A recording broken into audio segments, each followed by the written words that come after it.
कल रात में सूफी इस्लामिक बोर्ड की कोर कमेटी की ऑनलाइन मीटिंग हुई थी, जिसमें चर्चा हुई कि बताया गया कि पूरे भारतवर्ष में लोग इस बात पर, मुस्लिम समाज के लोग जो है चर्चा कर रहे हैं कि दावत इस्लामी पर आरोप लगाए जा रहे हैं, वो आरोप तर्कहीन हैं और उसमें कोई दम नहीं, कोई तथ्य नहीं है।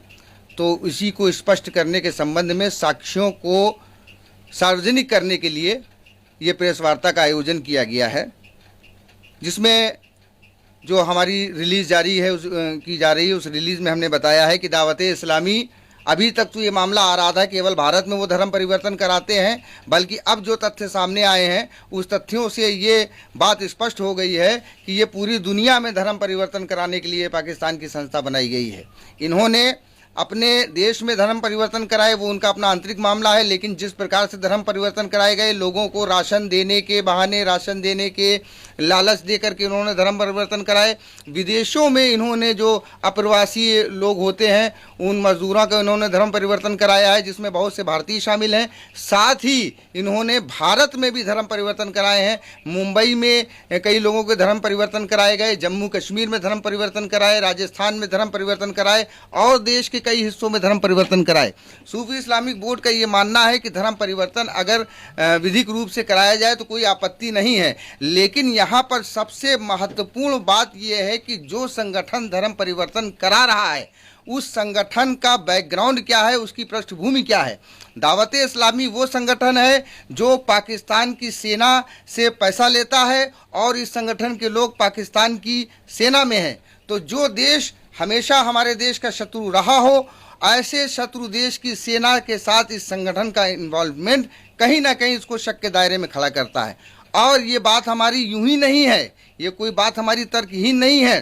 दावत इस्लामी के लोग उन आतंकवादियों का समर्थन करते हैं जो आतंकवादी हमारे देश को गालियां देते हैं, जो आतंकवादी कश्मीर को भारत से अलग करने की बात करते हैं, जो आतंकवादी हमारे देश की सेना को, हमारे देश के सर्वमान्य पदों पर बैठे हुए बड़े लोगों का अपमान करते हैं, जो बराबर चैलेंज देते हैं, उनका समर्थन दावत इस्लामी का प्रमुख मुल्ला इलियास अत्तारी करता है। और ये बात यूं ही तर्कहीन नहीं है, इसके वीडियोज़ हैं, वो सारे वीडियोज़ मैं अवेलेबल करा रहा हूं। और साथ में मैं एक बात और भी कहना चाहता हूं कि उन आतंकियों ने खुद अपने वीडियोज़ में ये कबूला है कि दावत इस्लामी उनका सहायक संगठन है। ऐसी स्थिति में कि जहाँ की लोगों की निष्ठाएं अपने देश के प्रति अच्छी हों और हमारे देश को गालियाँ देते हों, उस संगठन के लोग अगर हमारे देश में कार्य कर रहे हैं तो कहीं ना कहीं हमारे देश की आंतरिक सुरक्षा को खतरा है। एक जो सबसे महत्वपूर्ण बात है, वो महत्वपूर्ण बात यह है कि दावत इस्लामी का एक व्यक्ति है ताहिर कादरी और एक है उवैस कादरी। उस व्यक्ति ने एक मीटिंग में, एक कार्यक्रम में भारत को गालियां दी और भारत के लिए अपशब्दों का प्रयोग किया, भारत की सेना के लिए अपशब्दों को प्रयोग किया। और ताहिर कादरी नाम के दावत इस्लामी के एक व्यक्ति ने पूरे भारत को चैलेंज किया, पूरे भारत को ललकारा है युद्ध करने के लिए। इसके संबंध में दावत इस्लामी द्वारा आज तक कोई स्पष्टीकरण नहीं दिया गया है। इन बातों से हमारा दिल दुखता है। हम राष्ट्र से, अपने देश से मोहब्बत करने वाले लोग ये कतई बर्दाश्त नहीं करेंगे कि किसी संगठन के लोग हमारे देश को गालियां दें और वो यहाँ पर कार्य करें। इसके साथ सबसे जो महत्वपूर्ण बात यह है कि जो इन्होंने पारदर्शी डिब्बे लगा रखे हैं या अकाउंट के माध्यम से फंडिंग की जा रही है, ये पैसा आखिर किस उपयोग में किया जाता है, इसका क्या कभी इन्होंने दावत इस्लामी के लोगों ने किसी सीए से ऑडिट कराया है?